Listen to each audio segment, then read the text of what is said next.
Because if you're going to be losing your job, why not go ahead and spend money, right?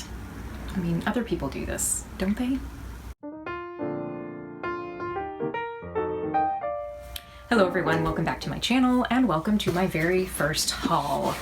I feel like I'm getting closer and closer to being a real YouTuber because I have started getting a few thumbs down on my videos, so thanks so much for those thumbs down. They still count as a view, and some constructive criticism would be much appreciated. That would help me a little bit more than a thumbs down, but hey, whatever. Yes, doing a haul, so I feel like with the thumbs down and the haul, all I really need now is to have some sort of controversy and to get a meal subscription box sponsorship. And once I complete all of those tasks, I will truly be a real YouTuber. So, second step in the process is to do my first haul.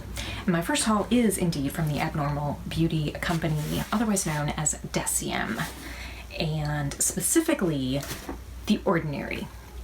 If you do not know what The Ordinary is, you apparently have been under a little bit of a skincare rock because they are all the rage in a lot of places. I heard about them a few years ago, especially from British YouTubers, because they are a Canadian-based company and it took a while for them to get to the United States. But they are pretty much taking the skincare world by storm because they offer a lot of very technical products, but at really good prices.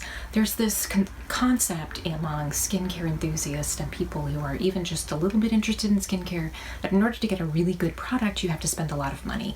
Sometimes that follows and sometimes it doesn't, but one of the things that Deciem and specifically The Ordinary have been trying to sort of upend is that whole idea that you need to spend a lot of money on skincare, that in order to get really good formulations, you have to spend a whole lot of money. Deciem has tried to counter that by offering products under their Ordinary line that are really, really inexpensive. I mean, like shockingly inexpensive for what they are. And just prior to the start of November of this year, November 2019, Deciem announced that they were going to put their whole website, because The Ordinary is just one product that is part of the Deciem family. They were going to put their whole website on sale for 23% off. And they were also going to be closed. I don't know if they were closing for Thanksgiving and Black Friday or just one of those 2 days. But anyways, they were going to shut down their website and their stores for at least one or both of those days, which was kind of unheard of. And their motto for the month was shop slowly. They were trying to make a comment about the rampant commercialism and consumerism of Black Friday and all of that. And I am saying this while also thinking about the fact that I made quite a few purchases over the Black Friday weekend, but that's neither here nor there. But one of the purchases I made before then was from The Ordinary, because I've been wanting to try more of their products. I had already tried a couple of their products. If you watched my serum video, which should have been the one just previous to this one, I talked about one of the serums in there was The Ordinary's Buffet Serum, and I have also tried their caffeine solution, which I'm using to try to do something with the dark circles under my eyes. So those are the two, and also azelaic acid. I've also used The Ordinary's azelaic acid. I wanted to try more of their products, and when they put their stuff on sale, that was mind-blowing because they never put their stuff on sale. And typically, The Ordinary is not available for discount at either Sephora or Ulta. So if you get I know Sephora definitely, when you get their like Beauty Insider, I've only ever been Beauty Insider, I've never been above that, but I know when I've gotten their coupon codes, The Ordinary is always not part of that. You can't use the code on The Ordinary because they're already so inexpensive. So being able to buy The Ordinary products for 23% off was amazing. And I definitely wanted to take advantage of that. So to that end, I went ahead and made an order and ended up getting 8 products for $53 and some cents before tax. There was no shipping. I'm sure it may have been $50 was the limit for free shipping. Anyways, I mean, 8 products for $53 is just an amazing deal. However, a little caveat about The Ordinary, if you've ever gone to look at the website, and I will pop a link to them down below, it's a little overwhelming, and I'm a skincare enthusiast. I know a fair amount about skincare, but even I was just a little overwhelmed, so I decided to go about it with a process in mind. And here's what I did, and I'm hoping this can help other people out there who are interested in trying products from The Ordinary, but are just overwhelmed by the amount of products and all of the technical names. I went to one of my favorite resources for objective information, and that is Beautypedia. Went to their review of The Ordinary. They haven't reviewed all the products, but I wrote down and made a list of the products that they gave 5 stars to, and then also did a second list of the 4-star products. Took those lists, added a few other products that I was interested in for specific reasons, or products that I've heard other people mention in a positive way, and started with that. So that meant that I wasn't trying to look at every single product on The Ordinary's website. Then went to The Ordinary itself and started looking at all the products that they offer. And one really nice thing about their website, and I will do my best to pop a screenshot of that here in this video, is on the left side of the screen, they have all of their products broken down into categories. So if you're looking for an antioxidant, they have an antioxidant category, they have a vitamin C category, hydrators, oils, and several other things. So that's really helpful. So when I noticed that, I went ahead and started labeling all of those items on those lists that I had started with what category they were part of, and then went to Ulta, their website, to see which products they offered from The Ordinary, because they don't offer every product that The Ordinary makes and sells on their website. I know this is a lot. I'm sometimes a bit extra, but I knew I wanted to make a pretty substantial order, and I wanted to go about it in a way that made sense, that gave me a nice mix of what The Ordinary had. I didn't want to end up with like 3 antioxidants and no vitamin C or something like that. I wanted to have a nice mix of their products so that I could try things from several different categories. And I also wanted to make sure I was using products that were addressing my particular issues and not things that really weren't necessary for me. And I'll explain why I made all of the decisions that I made. The first thing that I want to talk about is the cleanser. They only offer one cleanser. That's probably one category where they could use some, maybe a few other options, but they offer the Squalane Cleanser. So I went ahead and got that because I wanted to try it. And in case you are wondering what in the heck Squalane is, like I was wondering, Squalane is a multitasking moisturizer that leaves skin hydrated, visibly plump, while minimizing the signs of redness and irritation. And if you know anything about what I'm looking for in skincare, one of the main things I'm looking for, besides addressing the signs of aging as a middle-aged woman, I'm also looking for something that will help to address irritation and redness, because I do have a mild case of rosacea. So I thought this sounded promising. Can always use a good basic cleanser. I think the original price on this is like $7.80, and I got it for $6.08 or something like that. So really affordable, not quite as affordable as my Trader Joe's cleanser, but I wanted to go ahead and give it a try since it's the only cleanser they have, and I thought it would be a good option. So that was the number one thing. And then I wanted to also try the Azelaic acid suspension 10%. Actually, not try it, but buy a second tube of it. This is a compound that shows a lot of promise for addressing redness and irritation as well. I've just finished up my first tube of this, and so I want to go ahead and get a second tube. According to The Ordinary, it targets uneven tone, dullness, and textural irregularities, which sounds like a pretty good thing to me. I haven't noticed a huge difference with my redness, but one of the things I want to try is increasing the amount I use. I only use this at night. One of the negatives that people mention with this product is that it doesn't have a great texture under makeup, but I only use it at night. So I think I can maybe bump up the amount that I'm using to try to see if maybe that will help to make a better effect, a greater effect. So we'll see. All right, the next product is Niacinamide 10% plus Zinc 1%, high strength vitamin and mineral blemish formula. And according to The Ordinary, it regulates sebum and minimizes pores. But the reason I really wanted to try this was, again, niacinamide is often mentioned as a good compound for addressing redness and irritation. That is, you'll notice a theme. I'm looking for things that will help address that redness and irritation. So I figured, why not go ahead and try this product, because the price is really good and it has exactly what I'm looking for with the niacinamide 10%. And on The Ordinary, this is in the category of more molecules. All right, so there's the niacinamide. And As far as a hydrator slash oil, went ahead and tried the Amino Acids plus B5 Concentrated Hydration Support Formula, mostly because I just wanted to try one of the items from the hydrator oil category, and this one seemed like a good option after doing a little bit of research into the amino acids and B5. When I do updates on all these products, I'll get into some more details. I want to do more research on all of these things, but in looking at all the options in that category, this seemed like a really good one for me to try. And next, what is probably one of the most interesting products in this whole thing is the AHA 30% plus BHA 2% peeling solution. And I just had to try this. First of all, it is red. It's bright red.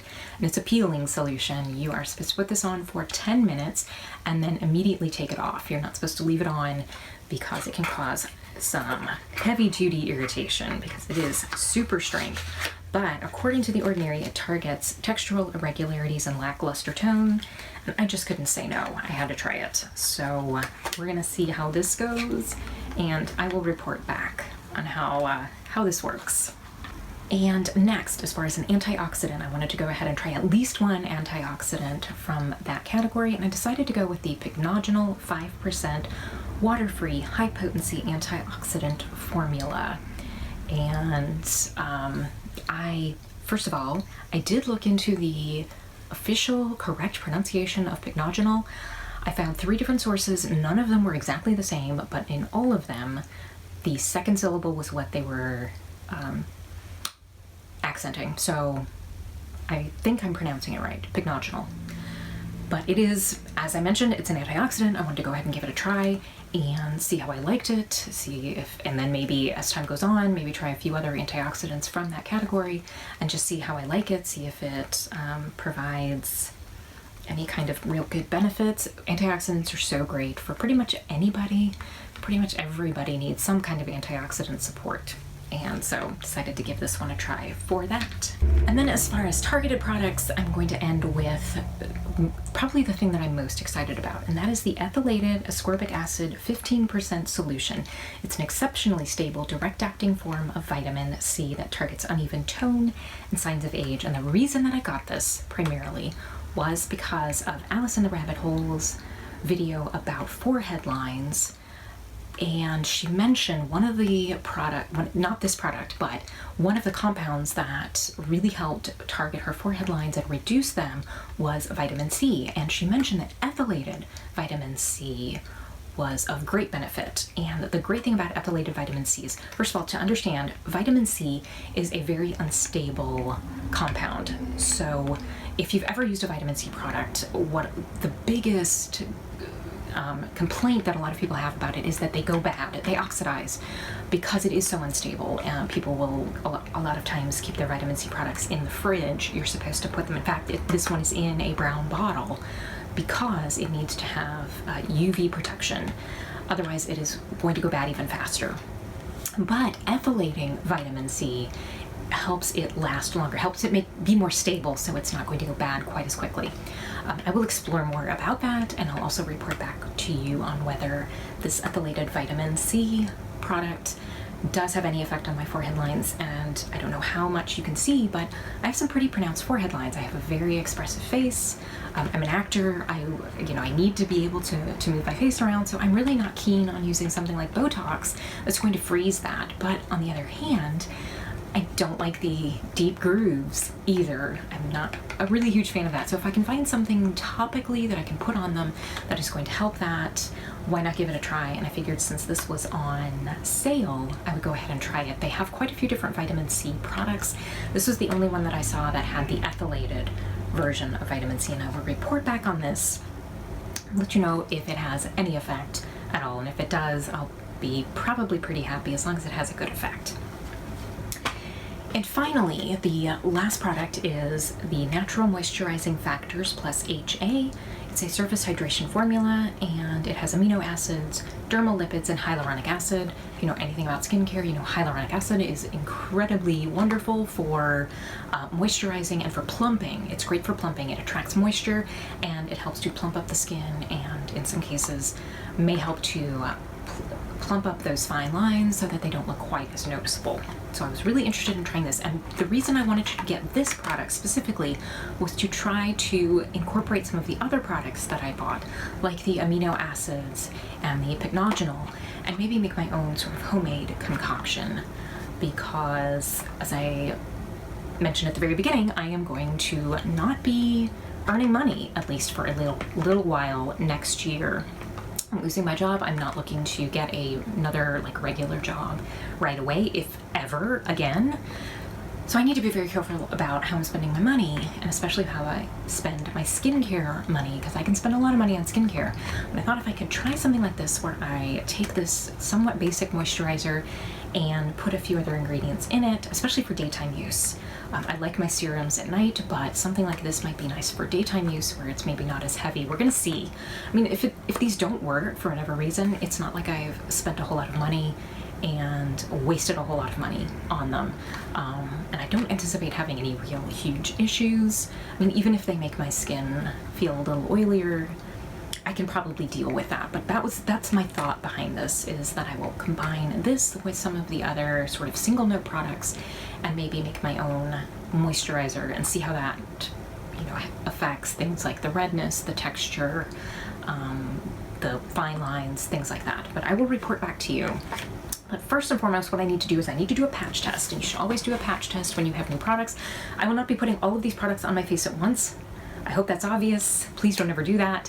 I'm going to start with patch testing, and I will do that sort of down the line of all the products. So that will probably take several days, if not more, like a week or so, or maybe even longer, depending on how long I want to patch test. But I want to try all of them out one at a time so that if I have any reactions, I know exactly what it is that's causing the reaction. First, I'm going to patch test, and then I will probably start off with one of these products at a time, just so I'm really careful. And if I have any kind of problems or irritation, I'll have a better sense of what could be causing it, rather than if I try 2 or 3 or 4 of these at once and I have an issue, reaction, irritation, then I have to figure out which one it is. So like anything else, if you're trying some new products, try them one at a time. Just be really careful, do your patch testing, and just be super careful about how you're doing that. All right, I hope that was helpful as far as helping you understand how I went about making this order from The Ordinary in a way that had some purpose and had some thought behind it.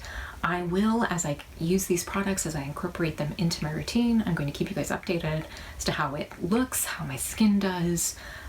For point of reference, I am 48 years old. I am, of course, showing signs of aging. Some of them are a little bit more advanced. And I do have that redness and irritation from the mild case of rosacea. I have some larger pores, especially on the middle of my face, because I have oilier skin. And that's pretty much it. I hope this was helpful. I hope it was at least enjoyable. Couple little things just to end with, just on a more fun note. I'm going to be reading Henning Mankell's A Treacherous Paradise. He is an author who also wrote the Wallander series of books, if anybody's read those. Wallander, that was made into a series by PBS, and Kenneth Branagh played the main role. And then I'm going to be reading We Killed: The Rise of Women in American Comedy, A Very Oral History, which sounds fascinating. It starts all the way back with women like Carol Burnett and Joan Rivers, Elaine May, people like that, and comes all the way up to women like Tina Fey and Kristen Wiig, people like that. So that sounds fascinating. I'm currently watching, just because I'm so behind on pop culture, the very first season of American Horror Story, and if any of you have watched that very first season, if you can comment below on what you think of Connie Britton's character. I'm only about halfway through, so I can't say that this judgment is coming from the full breadth of the series, but she's kind of getting on my nerves a little bit, and I feel bad about that because I know she's being presented as a person who's been through a lot, a miscarriage, her husband was having an affair with one of his students, and they've now in this house they've gone through a lot of crazy things. But I don't know, there's something about her character that I'm a little bit annoyed with her. So let me know if I'm not the only one, or let me know if I am the only one. Maybe I'm being too hard on her. Thanks so much for being here. Please, if you want to hit this subscribe button over here, I would absolutely love that. I will pop up at least one or maybe more videos over here if you would like to watch some more stuff, and I may even pop up a playlist if you want to watch a bunch of them. Please leave a comment down below if you wouldn't mind liking, sharing, subscribing, doing all the things, because it really helps. I thank you so much for being here, and I hope to see you again soon. Bye.